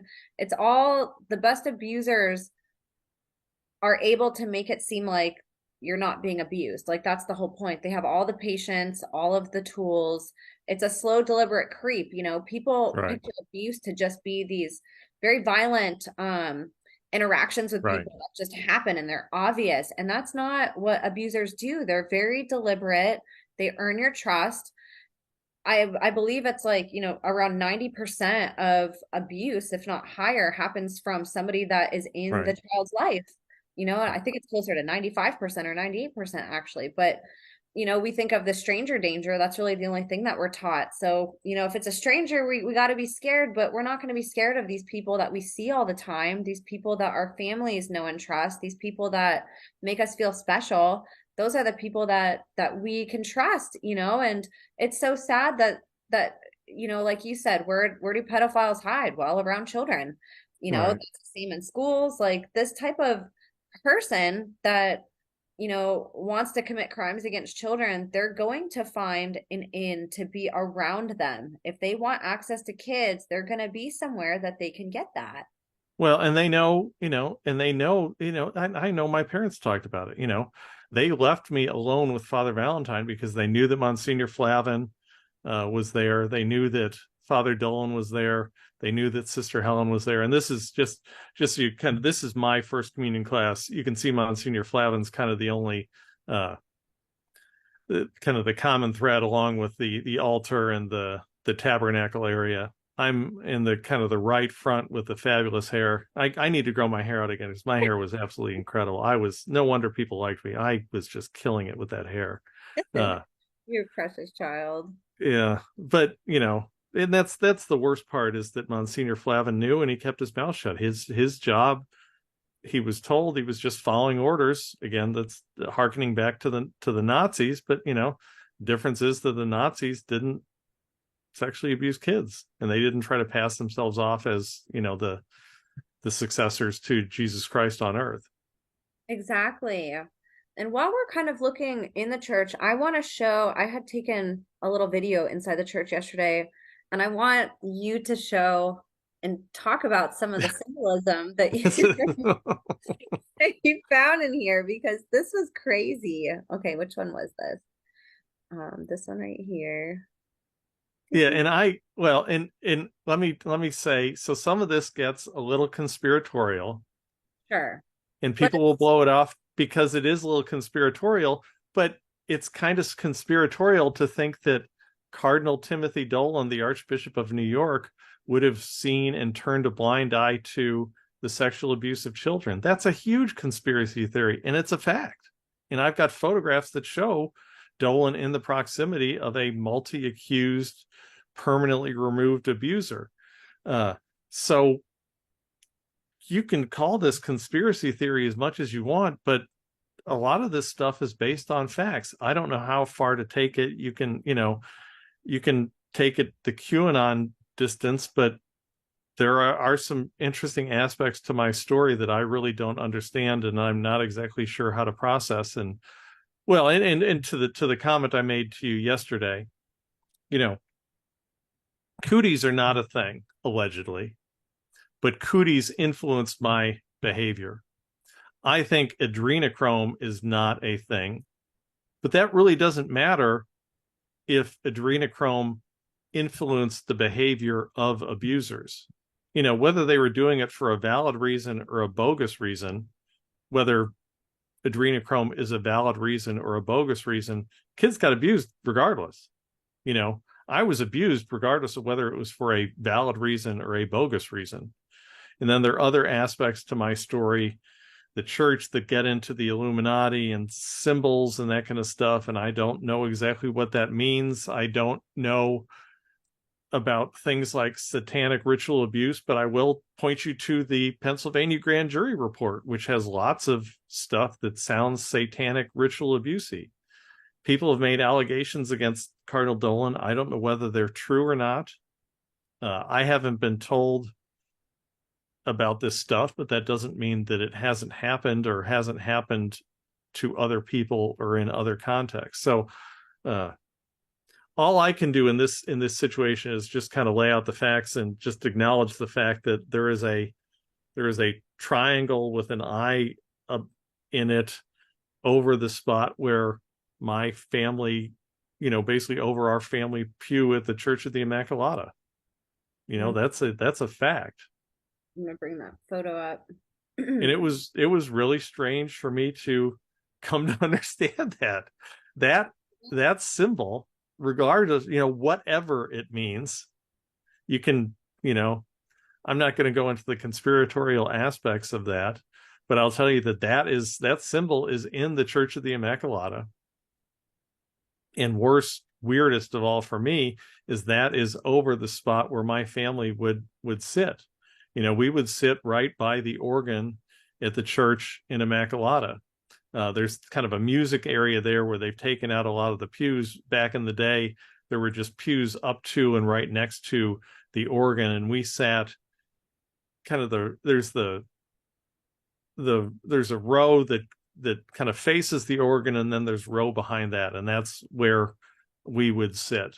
And the fact is that was right under that symbol, that triangle with an eye in it. You can tell me what that means. I don't know what that means. I'm not versed in all that stuff. I don't necessarily believe in all this stuff, but you know what? What if abusers believed in that stuff? That's exactly it. I don't believe in it, but that really doesn't matter. Was I abused because someone does believe in it? All I can give you the facts, and the fact is that symbol was located in the Church of the Immacolata, and it was located directly above the spot where I sat in the church. I don't know what that means. You tell me what that means, but it's a fact nonetheless. And even where did that go? Oh, did it shut down? Even in the actual church itself with there's just like a lot of really strange symbolism. There's like the crown that's above, so the crown. Well, and that's one of the things about Immaculata, and they've changed it. But so there's actually no crucifix. There's no permanent mounted crucifix. Or at the time in the 70s and the 80s, there was no permanent mounted crucifix in the Church of the Immaculata. Above the crown of thorns, and just to go to my mindset, above the altar is a gigantic 12-foot circular crown of thorns above it, which is I assume a skylight. It's probably a skylight. But I never looked up because I believed that if I looked up, I might see the face of God looking down at me through that skylight. Just to give you a sense of kind of who I was and where I was and what I was thinking. I was very devout. I believed this stuff. I bought into all this stuff. So before every mass, we had to process in a crucifix, which is one of the reasons why we had to have altar boys, and we had to have 3 altar boys. And what we would do is before every mass, either we would set out the crucifix on the altar, or we would process it in, with the guy holding the crucifix, and then guys with candles on either side of him. And we would walk down that kind of center aisle in Immaculata, and you can see the crown of thorns. And the reason that we had to process in that crucifix is because that crucifix that's underneath that triangular fixture, that crucifix wasn't there at the time back in the day. So we had to process in the crucifix. And as I came to understand, that whole crown of thorns things is really kind of controversial, which is, I guess, why they put up that crucifix that's kind of to the right, stage left of the altar, to kind of deal with that to deal with that bit of controversy there. I was a kid, I didn't really pick up on it, but there are some kind of interesting, strange aspects to the modernism of this church that went over my head as a kid. I think the church was built in the 60s or so, and it was kind of a product of the era. In some ways, I like the church, and it made sense because we went to mass, well, 5 days a week at school, plus we went to mass on Sundays. So it allowed the whole school body to be there all in one place. But, it is kind of weird that you've got this triangular thing right over what is now where the crucifix is located now. I wonder if they put it on that wall because of the triangle. It is kind of strange to think of. I'm not into all those conspiracies, but that is a fact that triangle is there. It's over the crucifix, and to the point of my story, it's over where we used to sit in the church. Exactly. Yes. And like you said, it doesn't matter what. That's something that I get a lot, with a lot of these stories. They seem crazy when you just hear little pieces of it. They're meant to, the Right. stuff it happens for so long over time. It's such a deliberate thing, Well, and manipulation. I'll say another story. This is going to sound very conspiratorial. Knoxville. This is one of the reasons why I got so interested in Knoxville and Bishop Sticka. It seems that in the 70s and 80s, Knoxville is where priests from the Midwest went for sex, men, women, and children. And there's stories coming out of there, and some of those stories involve adrenochrome and everything. But the fact is that there were club peds being run down there. People would go on retreat to Knoxville and the surrounding areas, and some of those retreats were pedophiles, or they would have, whether you're looking for men, women, or children, Knoxville is the place where you went to get that stuff. That's sounds conspiratorial to some people, but it's kind of a cold hard fact that I've met survivors who've told those stories. And I really have no problem believing that. I've had other people who work for the Archdiocese of St. Louis confirm aspects of the story, that there's some really kind of strange things happening in Knoxville. And I would argue that's why Bishop Sticka, who's kind of a junkyard dog, ended up in Knoxville to try to keep a lid on what was going on in Knoxville. That's why Cardinal Regali was in Knoxville. You can get all kind of conspiratorial about that, but really I think it's just simple that, Knoxville is where the priests from the Midwest, if not the whole United States, went to play, and they've got to keep a lid on that. There's nothing really conspiratorial about that. Maybe some of them were going there to drain adrenochrome from children, but the fact is that whatever the motivation was, children were being sexually abused in Knoxville, as men and women were. And that's exactly the point. When Right. people say that about any abuse, it's like, can we just separate the conspiratorial fact? Because we can't, if you're not a psychopath, you can't put yourself in a psychopath's shoes. They think so differently than you ever will in your life, and there has to be some aspect of having an open mind and saying, okay, it's totally different than what I think, but is it possible that there are people who do believe these things and act Right. on it and abuse people because of their beliefs? Right. No, and I think that has to be considered. As to whether Cardinal Dolan believes that stuff, I don't know. But I'll tell you that Cardinal Dolan was in close proximity to my and our abuse, and instead of doing something about it, he kept his mouth shut. I haven't met anyone who says they were abused by Cardinal Dolan, but I know what Cardinal Dolan did and what he didn't do in the face of my and our sexual abuse as children.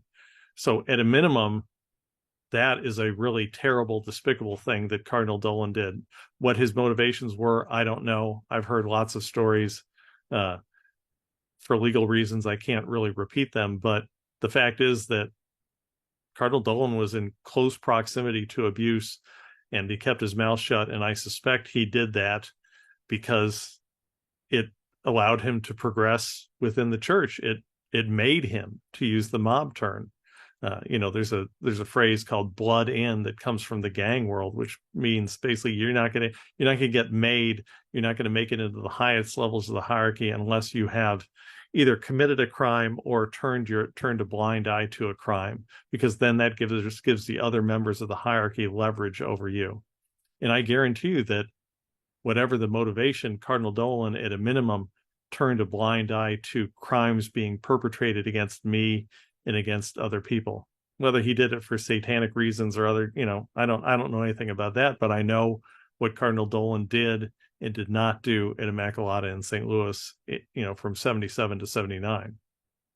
It's just a fact, and there are other people who testify to that. So Yeah, he enabled it, whether or not he right, partook, right, and right. that's That's it, which is in enabling and blind dying is just as much a crime as committing it yourself.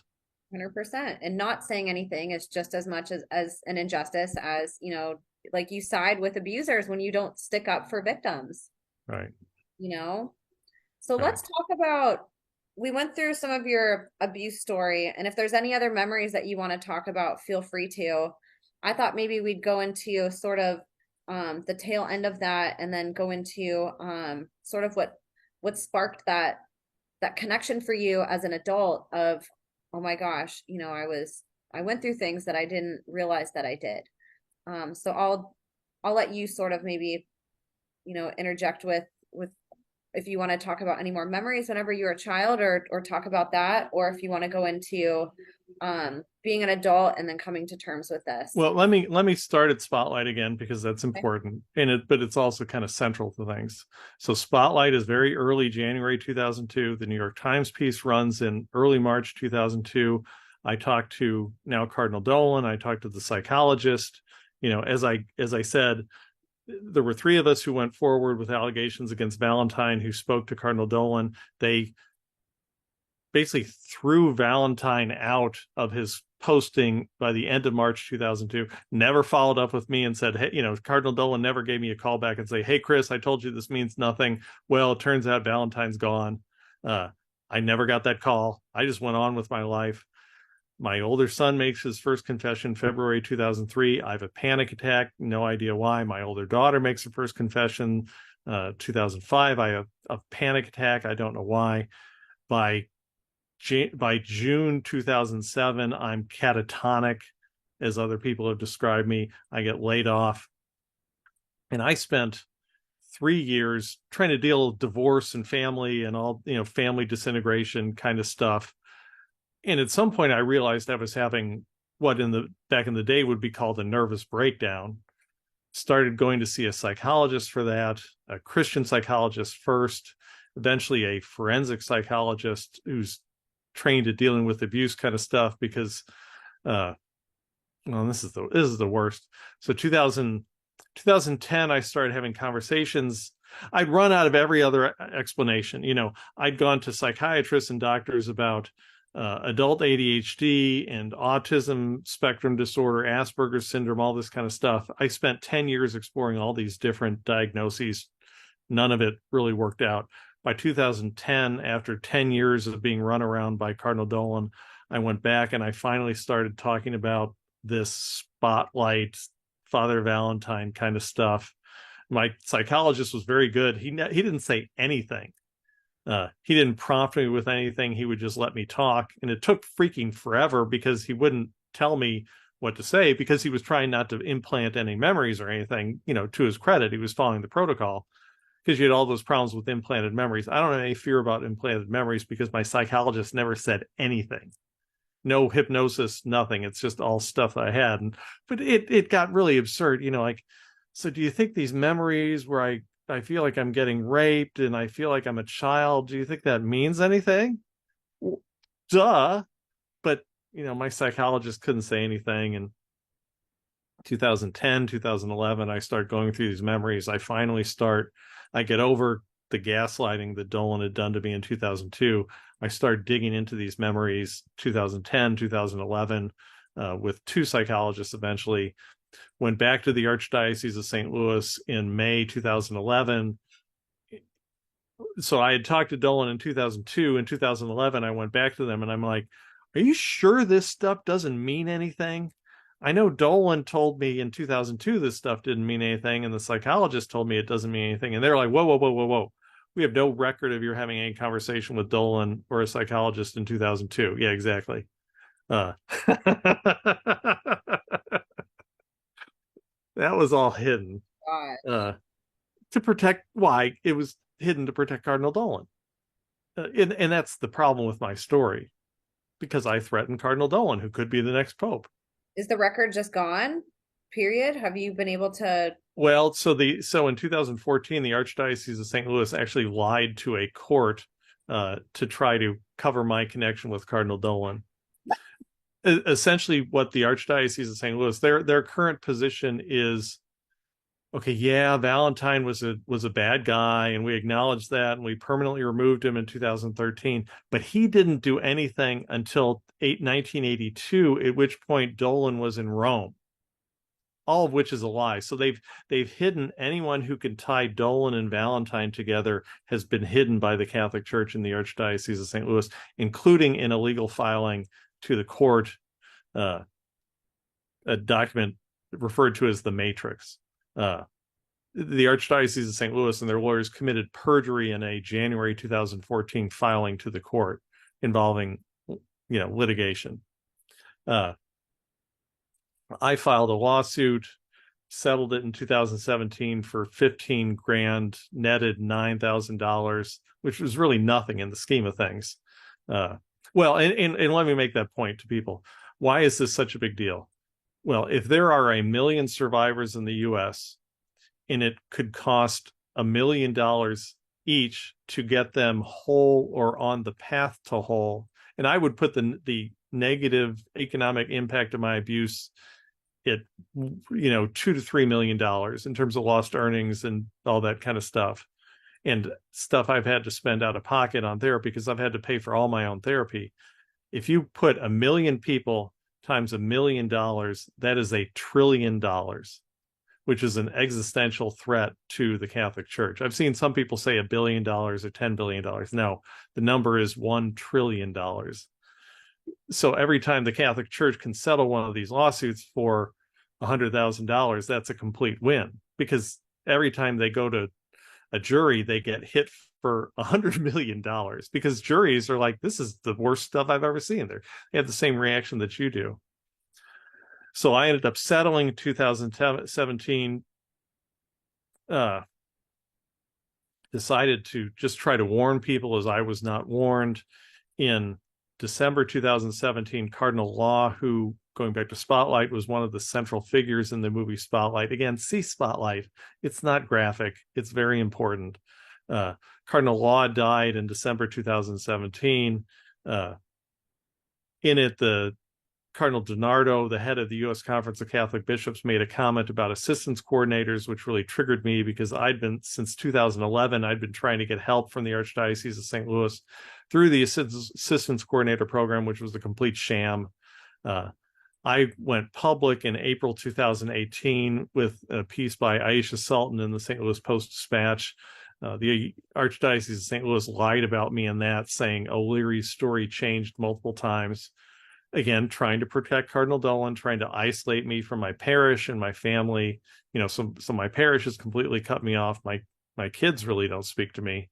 I haven't spoken to my kids in years. I never met my grandchildren. I've got another grandchild due any day now. I may never meet her. I've never met my grandson. They've completely isolated me because of the threat I posed to Cardinal Dolan. But all I'm trying to do now is warn people, as I and we were not warned. Give people the information, because Pope Francis is a fraud. He passed a law called Vos Estis Lux Mundi, which is a sham. 95% of the response of the Catholic Church to Spotlight, something, it's called the Dallas Charter, that's a sham. Catholic kids are protected from their grandparents and from their coaches, but it wasn't the grandparents and coaches' sex abuse crisis. It was the priest's sex abuse crisis. Priests and seminarians are still viewed as being above the law, and that goes to kind of the nature of the problem. I was abused when the rectories and the seminaries were full.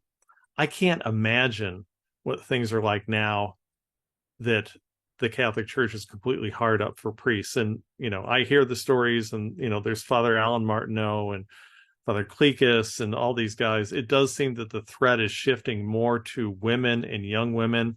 Basically, you've got this war. You've got the war between the straights and the gays in the seminaries, and all of them are abusers. The straights abuse women and young women, and the gays abuse gays.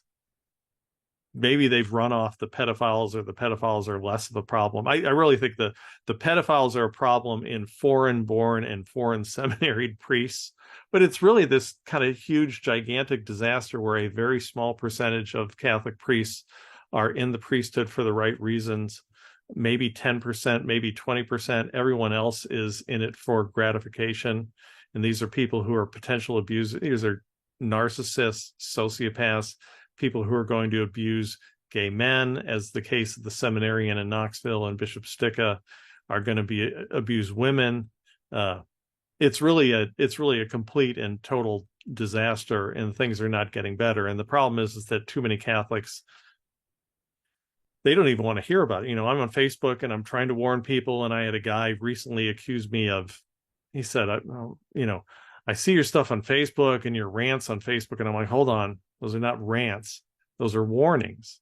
I am warning you about what's going on and how little things have changed. I'm not ranting, I'm warning people. So, I'm very appreciative to what you're doing about helping me get the word out. But it's very difficult and it's very scary. And, to a point that you made earlier, it's not just the Catholics. The Southern Baptists really, in some ways, are putting the Catholics to shame.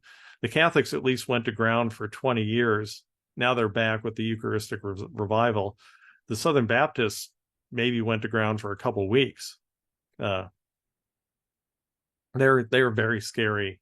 But all we can do is try to get people organized, get people made aware of the problem, the persistence of the problem, the nature of the problem.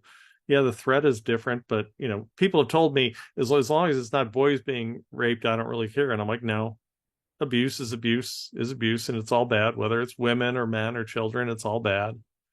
So that's kind of where I am and what I'm doing. The painting is one way of trying to get the point across to people. I'm trying to shake people up. I'm trying to use art for its original purpose. I take inspiration from Banksy, and it's interesting. I look at the civil rights movement. I look at the AIDS movement. I'm considering, should we do a die-in in front of the Cathedral Basilica in St. Louis? Because I know lots of people who are dead. I know if I don't know them personally, I know the names of people who are dead. How militant, how aggressive, how in your face should we get? But, this is all part of that effort. And, so I appreciate your helping me get the word out. It's my honor. This stuff is so important. If we aren't standing up for children, who are we? We are cowards if we're not standing up for children. And if we just choose to look the other way and say, oh, well, if it's not this type of abuse, I don't care about it.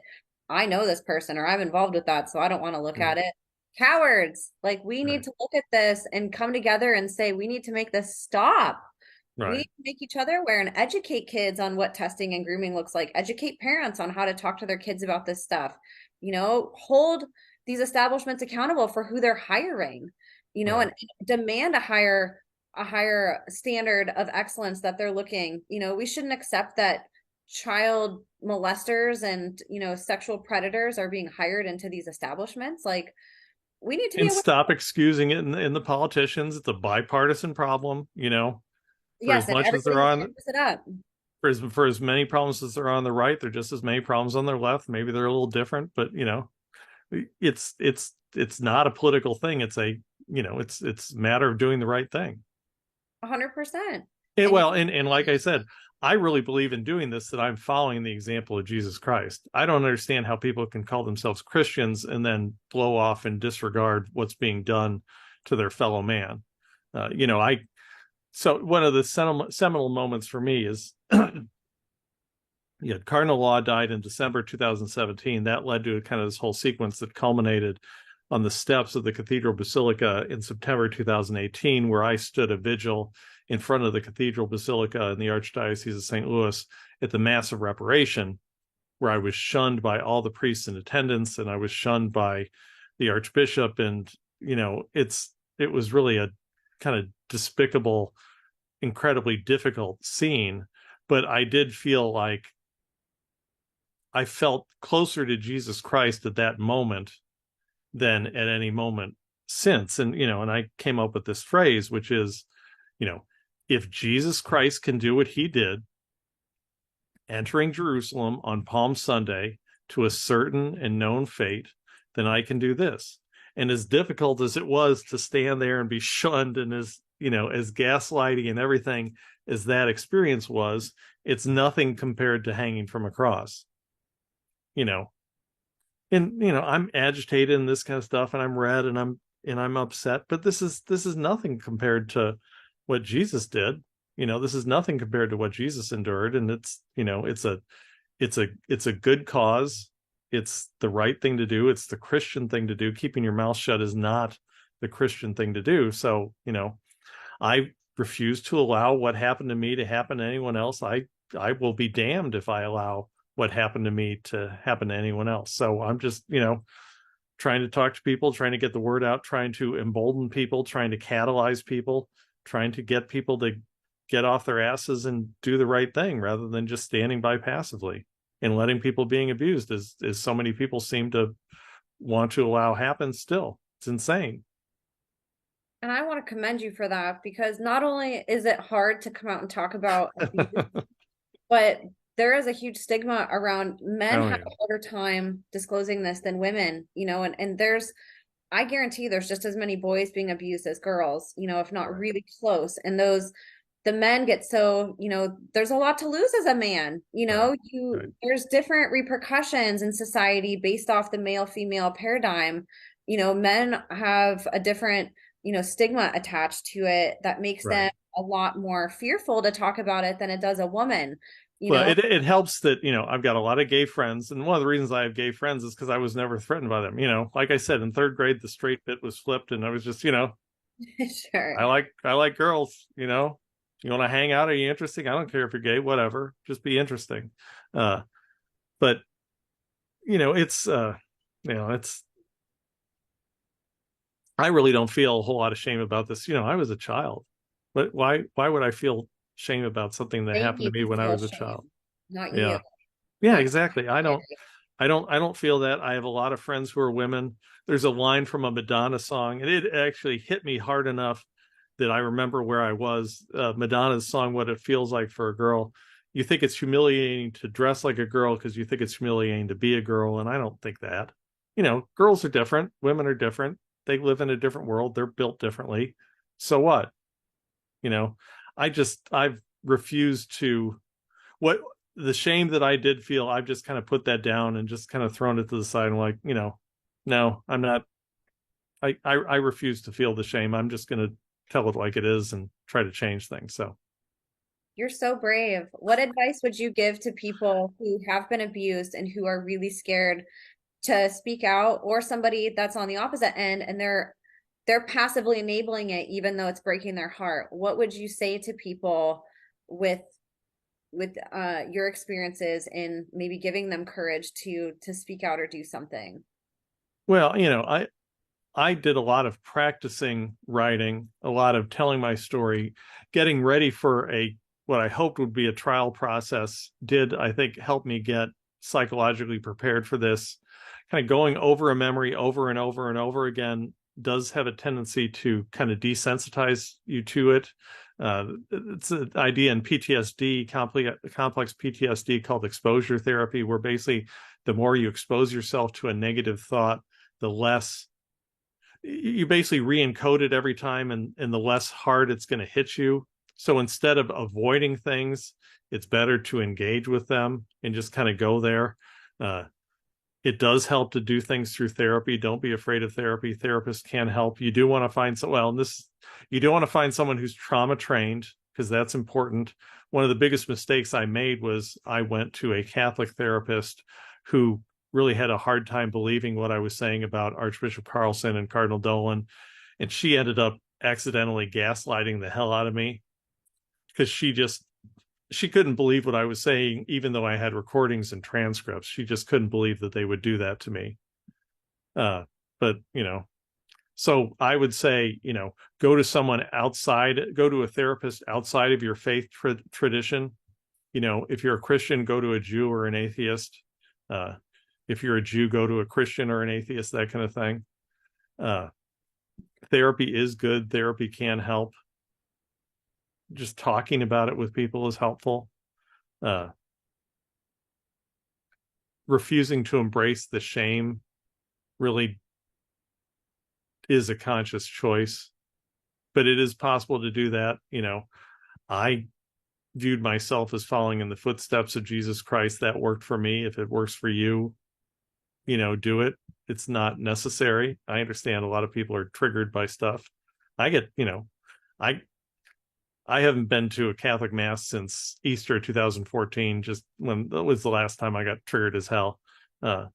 I take my mom to church. I'm still a spiritual person. I still consider myself a Christian. In a lot of ways, I'm a stronger Christian. Those are the kinds of things that I do. I try not to blindly reject Christianity. Understand the difference between Christ's message and what people are being told is Christ's message. That the Catholic Church is being devolved into a cult. There's a lot of non-biblical stuff, and I think it's increasingly obvious that it's non-biblical. This is just these are the bishops, the hierarchy, trying to gain control over people, as happens in a cult. There are lots of warnings in the New Testament about false prophets and false shepherds, and I think a lot of that stuff is in there for that reason. There is insight to be gained in the Bible if you're able to do that. Distinguish between men and the Bible and Jesus Christ. It's those are the things that have worked for me. So I appreciate that. I know not everything that works for everybody will work for everybody, but one of my goals with this show is just to give people as many tools as possible, so that way they have 1,000 things that they can go try instead of being like, what do I do? There's definitely so many different avenues, even drawing, the art that you do, like that's been so therapeutic, or writing, things like that can be very therapeutic too, if maybe you're not ready to go see a therapist. And I love and sometimes it's really abstract stuff where I'm just throwing paper on paper on, I'm throwing ink on paper, and I don't know where I'm going or anything, but sometimes it works and sometimes it turns into something. So Well, the one painting that you showed me was amazing, and hopefully I pray that you continue doing that, because that's a gift that you have, to be able to take something so emotional in you and, extract it from your body in a way that we can view, in a way that you can view, and so it's not stuck inside of you anymore. And it's very yeah, I hope to do kind of a Catholic survivors version of Picasso's Guernica. I've got a lot of images in my head. I need to figure out how to integrate them, but that's kind of the goal. So now I don't think they'll ever sell. Nobody wants them hanging on their wall in their living room, but maybe it can have an impact on, a prop in presentations, something that grabs people's attention and helps embolden people. I'm trying to embolden people and catalyze people, and show people that you can fight this stuff. And I would argue it's your Christian responsibility to fight this stuff. You're not hurting God and you're not hurting Jesus Christ. I would argue that you're actually following Jesus Christ by fighting this stuff, which seems obvious, but Absolutely. Yes. And I know somebody's going to ask this, so I'm going to ask it to you, going off of solutions again. What can people do in their cities and their towns and their states? Are there things or is there advice that you would give to people from either legislation, or that they can go in their church and, present something? What advice would you give to people who maybe do want to take action but don't know where to start in their communities? Well, first and foremost, you have to start talking about this, because people won't want to talk about it, and that's the biggest problem. And that's the thing I say to people. When I'm standing vigil in front of the cathedral, people say, "What can I do?" And I said, first and foremost, you can start talking about it. More people care about this than you think. There's these ideas in social psychology called pluralistic ignorance, where lots of people have a problem with it, but nobody talks about it because no one's talking about it. So sometimes, and that's when I talk about being a catalyst. It's to a degree, that's what I did in Knoxville, by kind of catalyzing people and saying, hey, I'm one guy. I've got a problem with Bishop Sticka. maybe anyone else who has a problem with Bishop Sticka can kind of coalesce around me. So that's the biggest thing, is to start talking about it. I talk about a rebel alliance, forming a rebel alliance, understanding there are a lot of people out there who have a problem with this stuff. Now, too often they're just kind of bailing, which I understand. I don't want people to leave. I want people to stay and fight. So if you're going to stay and fight, you've got to organize this rebel alliance and get organized, get critical mass going. Then once you've got a critical mass, then you can go to pastors and priests and those kinds of things. And you will get a lot of pushback, but that pushback that's Satan. That's not Jesus pushing back. That's Satan. And again, I would argue you have people would say, I think people have told me I'm hurting God and I'm hurting Jesus and I'm hurting the church. And no, I'm, by doing this stuff, I am following Christ's example. I believe that I'm doing the Lord's work. This is the kind of stuff that Jesus was killed for doing. And Yes. the stakes aren't nearly as high as that. Maybe you will face some ostracism, which is one reason to form that rebel alliance and get kind of identify this core of people who will stick with you, the good people, because really, do you want to be friends with the people who would facilitate or turn a blind eye to sexual abuse? Those are not the kind of people that you really want to be friends with. So a lot of it is talking and organizing. I'm looking back to the civil rights movement. I'm looking to the AIDS movement, a lot of this kind of militant stuff. But then it all really goes back to Jesus Christ and his ministry on earth and what he did. And it's a fundamentally Christian activity. It's a fundamental Christian tradition. So, and if the religious part doesn't work for you, that's fine. Follow the example of Dr. King. Follow the example of the AIDS crisis kind of people, the ACT UP people. Find your example. Black Lives Matter. George Floyd kind of stuff. You may not agree with all that stuff, but there are injustices in the world. Find injustices that you agree are problematic, and use them as your example. Build off of them as as your model. And and cast a wide net for inspiration, which is exactly what I'm doing. I'm drawing from the left. I'm drawing from the right. I'm just anyone who seems to be trying to fight a righteous fight against a very formidable enemy to the point of it being a cult. I'm inspired by Leah Remini and her fight against Scientology. People don't want it to be true that the Catholic Church is a cult, but it's being devolved into a cult, in my opinion.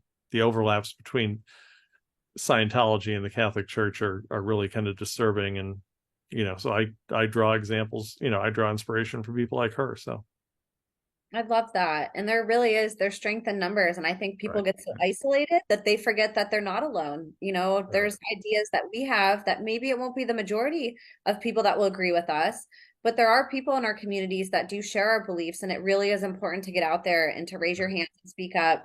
It takes one person to start a movement. If you can be that one person, you get your first follower, and all of a sudden you're not alone anymore. There's two of you. And then if you're right, both screaming, you get the third person. And then people are looking over saying, why are there all these people over there? Let me go check it right. out. And so that really is it. Like, it just takes that one person to have the courage to stand up and say, this is really uncomfortable. This is not something that I signed up to do or that I ever wanted to do, but it's the right thing to do. And I know that I'm not alone. And I know that it's not about me, even though it is. It's also about the people that it's continuing to happen to. And we always have to have our mindset on that. I think we get so scared of what's going to happen to us that we forget that our silence is enabling other Right. people to be victims and to suffer. And if only we'd speak up together, we could stop it, or at least cut it down, at least bring awareness to it and start the process of stopping it. So, Well, and think about, for one thing, I saw it work in Knoxville with Bishop Sticka. Bishop Sticka's gone. He's back in St. Louis, unfortunately. what? Uh, Oh man, yeah, he's back home in St. I'm Louis. taking all these people in this state. Get out.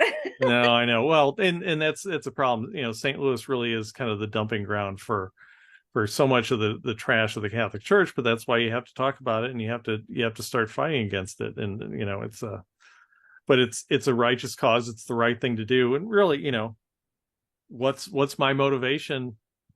People kept their mouths shut, and I ended up being abused, and other people ended up being abused.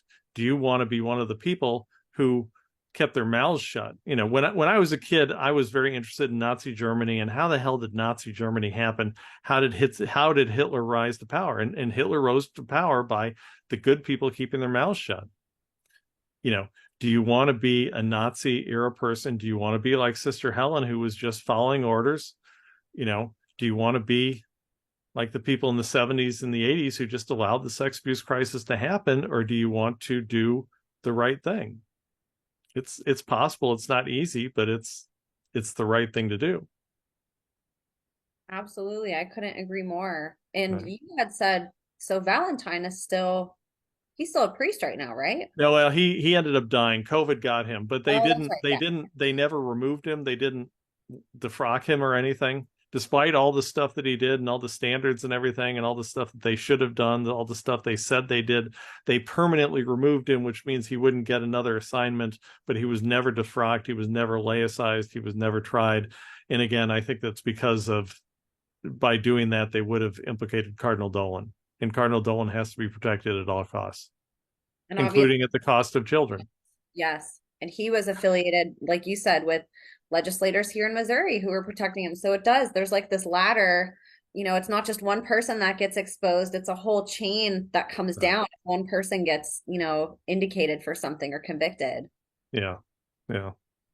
So But tell people, let's talk about what you're working on now. So you have your YouTube channel, you have a book that you've written, you have your art, you have a website. Can you walk people through some of the stuff that you've been working on and how they can connect with you and support you?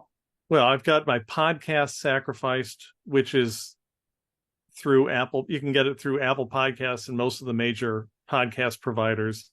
ChrisLeary.com/sins is where a lot of my writing is. Ivan Does Not is my Twitter handle and also my YouTube channel. You tell me why? Why is Yeah, where? Ivan Does Not. So before I went public, I wanted to send a signal to people. So Ivan Does Not relates to a story that our seventh grade teacher told us, someone who was actually, I think, accused of being an abuser himself. Yeah, that's chrisleary.com/sins. And then Ivan Does Not, it was just kind of a way of my telling people who might have known about Immacolata, hey, I'm an Immacolata guy. I know the story of Immacolata. This is something that our seventh grade teachers told us. It was, it was very scary to go public. So I just kind of started doing the Catholic stuff in an incognito kind of manner. Yeah, so that's my Twitter feed there. I've got Sacrifice the podcast. I'm starting to do the painting. I'm starting off with this one painting that is really just kind of this general theme of sacrifice with kind of the sub themes of the special training. Maybe hopefully at some point I can morph that into a Catholic version of Guernica, and maybe get that displayed someplace. At a minimum, I'll display it outside the Cathedral Basilica in St. Louis and outside the Art Museum in St. Louis. And I work on it outside the Cathedral in St. Louis and the Art Museum in St. Louis, which is kind of deliberately being provocative, right by the St. Louis statue in Art Hill, which is, I'm trying to get people to question and to think about the unquestioned power and status of the Catholic Church in St. Louis. I do think that's changing to a degree. I was talking to a police officer the other day about a different matter, but it seems like the police understand the reality of the Catholic Church. The police are not really fans of the Catholic Church. I don't know whether they've seen, the videos that I put forth, but I'm just trying to be really thorough in terms of documenting things. Some of this I'm doing for my kids because, like I said, I don't speak to my kids. I'm trying to show them what's going on, to try to tell my story so that, God forbid, should something happen to me, I've got my story out there. I talk about how I got sick and PTSD and complex PTSD and just all the different things that I'm doing and why I'm doing it and why I'm not trying to hurt Jesus and why I don't think I'm hurting Jesus and why I'm for God and Jesus, not against them. So a lot of different things. I've got a GoFundMe if people want to contribute to that. I could use help paying for art supplies, and then also kind of replenishing my war chest and doing more vigils like I did in Knoxville. I'm trying to find out where uh, other places within the Catholic Church, where the bishops who need to be removed. I would like to go to New York and show that painting in New York and stand outside St. Patrick's Cathedral with this painting that goes right after Cardinal Dolan. I think that would be I'll go with you. that I'll hold it too. would be pretty interesting. So I could use financial help. I've got the GoFundMe. I just use that to GoFundMe. uh it's the Chrysaluri Survivor Fund. You can find it. You can just Google it. Okay. I'll But look it. I use that for uh paying for art supplies, buying canvases. I got to do that painting on a wood panel. So I've got to spend $300 on a wood panel. And then I'm also going to spend money to go to New York. So, I've been paying for it myself. If someone wants to contribute, I would certainly be appreciative of that. So it'll allow me to do things a little bit faster, a little bit sooner. So Absolutely. There's so many amazing survivors that have taken their pain and turned it into a purpose, a mission, a business, some type of, a social media channel or a way to just get in front of people. But all of this does cost money. And right. again, like the government's not ever going to create a job for you to go expose them. Right. Yeah. So I always say, like, we all put our money where our mouth is all the time. We go to Starbucks, we're buying coffee, we're watching movies, we're Or giving you money contribute to the Catholic Church. Yes, exactly. Right. Or we're sending it to nonprofits where the money's being diluted by the time it even gets to the person that you want it to receive it at the end. I always say go directly to the source.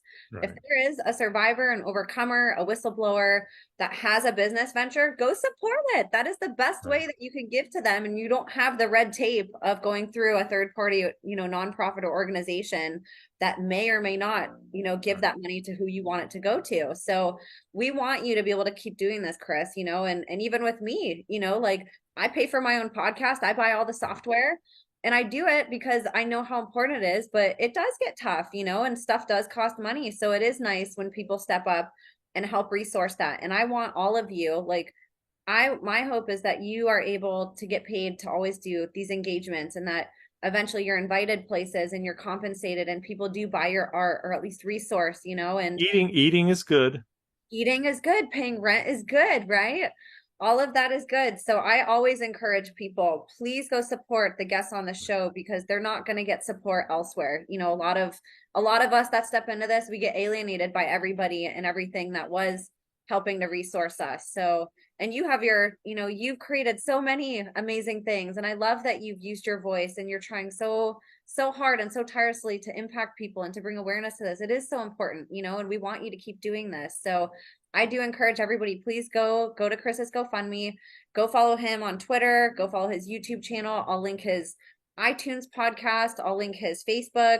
I'll link his website, everything that he mentioned. I will have all of that below in the show notes. They show up as a hyperlink. So it's really easy. You just click on it and it'll take you right to the website right away. You don't even have to copy and paste it. So I really encourage you guys to please do that and to give people like Chris the opportunity to keep doing this because it is important work and there's not a lot of people out there doing it. And Chris, is there any closing things that you wanted to talk about No, today?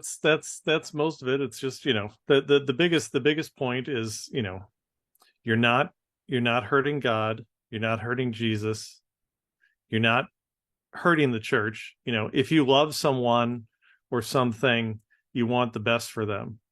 And that means refusing to enable them. And that's what I'm doing. And I think that's what you're doing. And that's why I appreciate the support. This is, let's do the right thing. Let's stop the enabling. Let's fix the problem and make things better.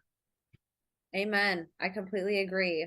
And I appreciate you coming on here. I know that it's very hard and traumatizing to relive all of this. Yeah, And I'll take a nap. I know it's very draining. And I hope people on the other end realize, the courage that it takes to just come up and talk about the worst things that you've ever went through. It's the complete opposite of what normally gets glorified in society, the money and the fame and all the accomplishments, these stories are so important because it's real, it's raw, it's what all of us have gone through at some point. You know, we've all been through trauma, but there's not a lot of people that incorporate that in conversations. We have this like picture perfect Instagram society where we can only talk about all the good things, you know, and more of us experience bad than good a lot. And it's nice to not feel alone and to know that we're not alone and to actually have tools to get through these things that happen in life, you know. So Chris, thank you so much for being here with all my heart. Thank you for meeting up with me and showing me, you know, the Immacolata, and thank you so much just for all your advocacy work. It's draining on you, you know, it's time consuming.